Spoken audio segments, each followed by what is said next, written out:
admitting you're wrong is one of those places where you can go to start working on a personal growth pattern.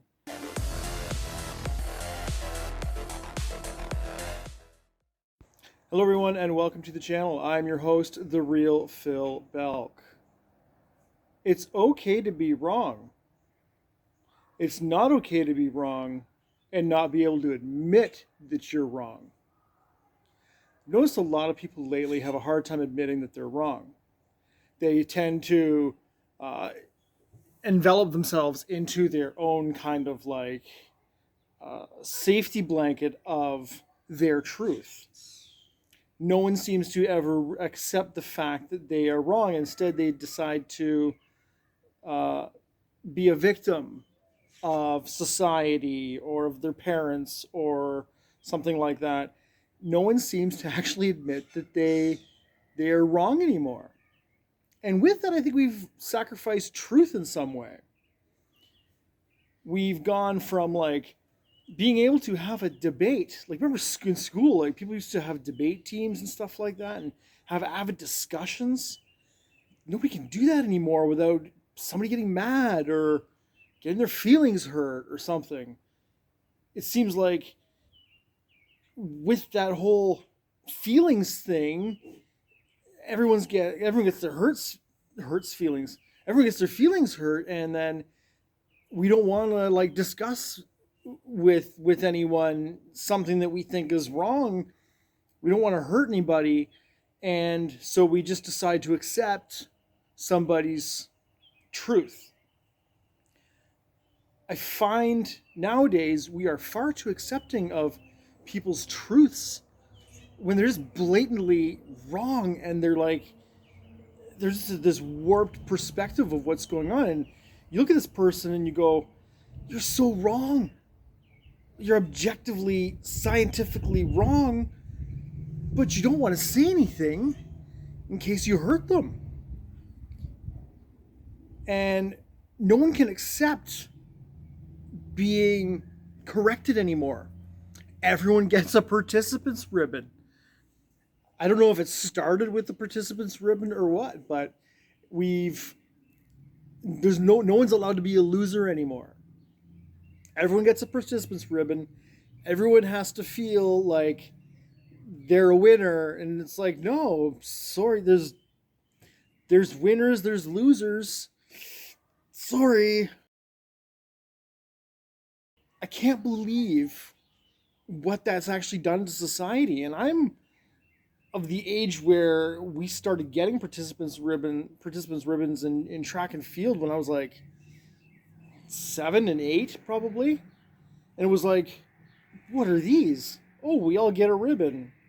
I couldn't understand it. It was like, well, you lost, but you still get a ribbon. It didn't make sense to me. And I couldn't even really go home and show it with pride. They were like, hey, I got a ribbon. What does it mean? Anyway, is that everyone's satisfied nowadays with not being corrected? They have their own truths, and then they tend to just stay where they are.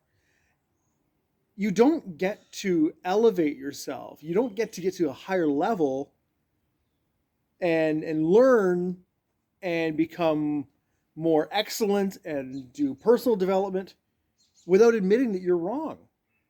Looking in the mirror and going, I'm wrong. I have to break down my foundations, my opinions, my paradigms that have created this wrong position, break them all down, rebuild them, and find out what is right and what is the truth. And with that comes accountability and responsibility, learning consequences, and taking ownership is how everyone develops. No one really develops with success after success after success. You don't really learn a lot from succeeding. You don't learn from winning. You learn from losing. You learn from failure. It's a completely different world that I'm seeing my kids grow up in now, than what I grew up in, where parents and the media are trying to save everyone from having their feelings hurt. And they're afraid of having their kids go through tough times. And I think we're creating a whole generation of of humans that have this corrupted sense of reality. We don't seem to like accept anything but a free ride or easy times. I think it's really dangerous because I do think that in the next 5 years, we're headed for some pretty tough times. We have housing shortages. We are starting to see some food shortages. We're starting to see AI creep in, and they're going to be taking a lot of jobs. I think that we are in for a big shock when it comes to the economic changes and the changes of the West. I think we're starting to see the beginnings of the fall of the Western Empire. We can really start doing a lot more for ourselves by thinking outside of ourselves and doing something a little bit better for ourselves every day. Doing something that makes us a little more excellent every day. Anyway, if you like this, throw me a like, throw me a dislike if you didn't like it. Tell me why in the comments, and share around if you think you know someone who could benefit from this. Thanks a lot, everyone.